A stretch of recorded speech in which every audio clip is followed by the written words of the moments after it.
आज चंदन वन में रक्षाबंधन का त्योहार था। सभी बहन भाई रक्षाबंधन के त्योहार बड़ी खुशी खुशी मना रहे थे, मगर टुनटुनी चिड़िया एक ऐसी बहन थी जो खुश ना थी और वो बहुत दुखी थी। वो तो दरवाजे पर टकटकी लगाए अपने भाई का इंतजार कर रही थी। फिर अचानक टुनटुनी चिड़िया अपनी सास के पास जाती है। क्या बात है बहू, तो सुबह सुबह यहाँ मेरे पास क्या लेने आई है? जा रसोड़े में जा, मेरे लिए नाश्ता बना, मुझे बहुत जोरों की भूख लगी है। माँ जी, आज रक्षाबंधन है, क्या मैं अपने मायके चली जाऊँ अपने भाई को राखी बांधने? क्यों रे बहू, तूने ये कैसे सोचा? कोई जरूरत ना है तुझे मायके जाने की। तेरे भाई को अगर राखी बंधवानी होगी तो खुद यहाँ आ जाएगा।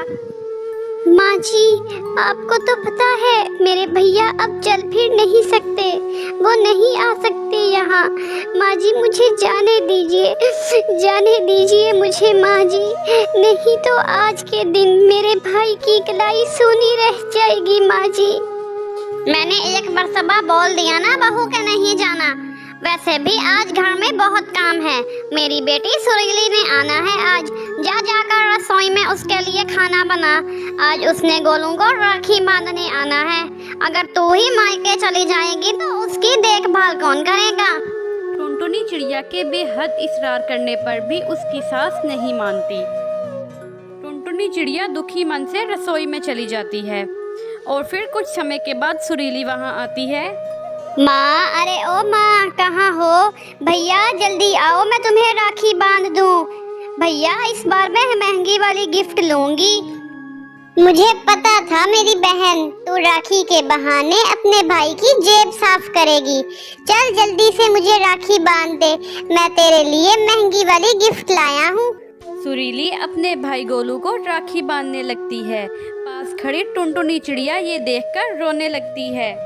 काश मैं भी आज अपने भैया को राखी बांधने जा पाती। मैं कितनी अभागन बहन हूँ। भगवान ऐसा दिन किसी बहन को ना दिखाए। एक बहन के होते हुए भाई की कलाई आज के दिन सूनी रहेगी। हे ऊपर वाले, मेरी मदद कर दे। उधर टुनटुनी का भैया टुन्नू चिड़ा भी उसका इंतजार कर रहा था। ना जाने क्या बात है, अभी तक मेरी बहन नहीं आई। कहीं वो मुसीबत में तो नहीं? मुझे जाकर देखना चाहिए। माँ ने मरते समय मेरे ऊपर टुनटुनी की जिम्मेदारी डाली थी। चाहे कैसी भी परिस्थिति हो, मुझे अपनी बहन के सुख दुख का ख्याल रखना ही होगा। लेकिन मैं टुनटुनी के ससुराल खाली हाथ कैसे जाऊं? आज के दिन इस गरीब भाई के पास कुछ भी नहीं है अपनी बहन को देने के लिए। पर कोई बात नहीं, मेरी बहन सब कुछ समझती है। मेरा प्यार मेरी बहन के लिए किसी गिफ्ट का मोहताज नहीं। मुझे अपनी बहन का हाल चाल पूछने उसके ससुराल जाना ही होगा। ना बोलकर वो अपनी बहन के घर जाने लगता है। उधर दूसरी तरफ टुनटुनी चिड़िया अपना काम खत्म करके अपने कमरे में जाने ही वाली थी। तभी उसके कानों में उसके भाई टुन्नू की आवाज़ पड़ती है। टुनटुनी, अरे ओ टुनटुनी, आज मुझे राखी नहीं बांधोगी? भैया ऐसा कभी हो सकता है? मैं मजबूर थी भैया, जो मैं आपको राखी बांधने घर ना आ सकी। कोई बात नहीं बहन, तू आए या मैं आऊँ, बात तो एक ही है ना। मुहूर्त निकल रहा था और तू नहीं आई, इसीलिए मैं खुद ही चला आया। चल अब तू मुझे जल्दी से राखी बांध दे। अपने भाई को अपने पास देखकर टुनटुनी बहुत खुश हो जाती है। फिर वो अपने भाई को राखी बांध देती है। मुझे माफ़ कर दे मेरी बहन, मैं तेरे लिए कोई गिफ्ट नहीं ला सका। कोई बात नहीं भैया, आप आ गए, मेरे लिए सबसे बड़ा गिफ्ट यही है। ये सब देखकर टुनटुनी की सास टुनटुनी से माफ़ी मांगती है और बोलती है, बेटा मुझे माफ़ कर दे बहू, मैंने आज तेरा बहुत दिल दुखाया और तुझे तेरे भाई से मिलने भी ना दिया। मुझे माफ़ कर दे बहू। टुनटुनी चिड़िया अपनी सास को माफ़ कर देती है और फिर वो खुशी खुशी राखी का त्योहार मनाते हैं। तो ये थी हमारी आज की कहानी। आपको हमारी कहानी कैसी लगी कमेंट में ज़रूर बताएं और चैनल को सब्सक्राइब करके बेल आइकन को दबा लें। मिलते हैं अगली कहानी में, तब तक के लिए गुड बाय।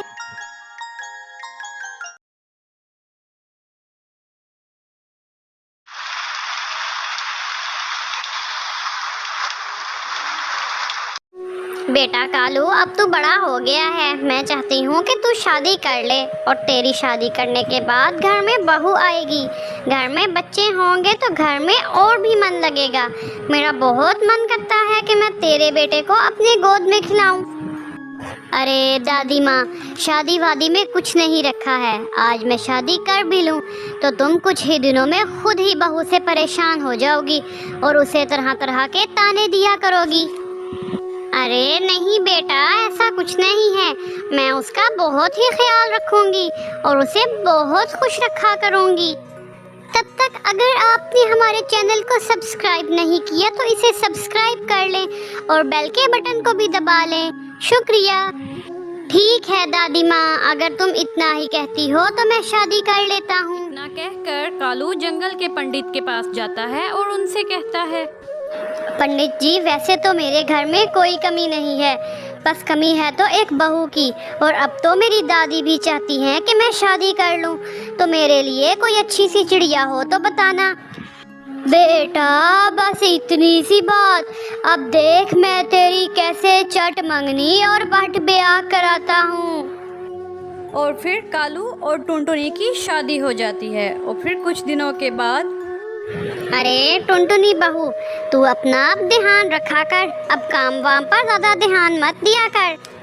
अरे दादी माँ, आप परेशान मत होइए, मैं अपने अंडे का ध्यान अच्छे से रखूंगी। देख टुनटुनी बहू, मेरे पोते को कोई भी परेशानी नहीं होनी चाहिए। मैं चाहती हूँ कि तू एक बेटे को जन्म दे और मैं उसे अपने हाथों से खिलाऊं। और फिर कुछ ही दिनों के बाद कालू के घर में 3 बेटियां पैदा हो जाती हैं, जिसे देखकर दादी माँ का माथा चढ़ जाता है और वो टुनटुनी के बारे में मन ही मन सोचती है। ये कलमोही जब से घर में आई है कुछ भी अच्छा नहीं हो रहा है। अब इसने बेटे की जगह 3 बेटियों को जन्म दे दिया है। अब इनकी परवरिश कैसे होगी? ये तो मेरे बेटे की सारी कमाई ही खा जाएंगी।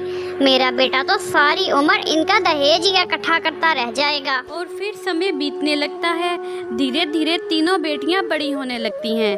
और फिर एक दिन वो अपनी दादी माँ के पास आती हैं। दादी दादी, हमें भूख लगी है, हमें कुछ खाने को दो ना। ओ मनहूस चिड़िया, मुझे हाथ लगाने की जरूरत नहीं है और मुझसे दूर रहो। मेरी तरफ से भूखी मर जाओ, मुझे कोई फर्क नहीं पड़ता। दादी, आप हमसे प्यार क्यों नहीं करती हो? हम तो आपसे बहुत प्यार करते हैं। मैंने तेरी माँ से कहा था कि मुझे लड़का दे दो, लेकिन उसने जन्मे तो 3 बेटियाँ। दादी, क्या लड़कियाँ होना कोई गलत बात होता है?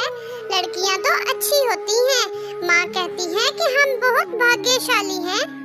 अच्छा, तो तू अब मुझसे ज़बान लड़ाएगी? रुक, मैं तुझे अभी बताती हूँ।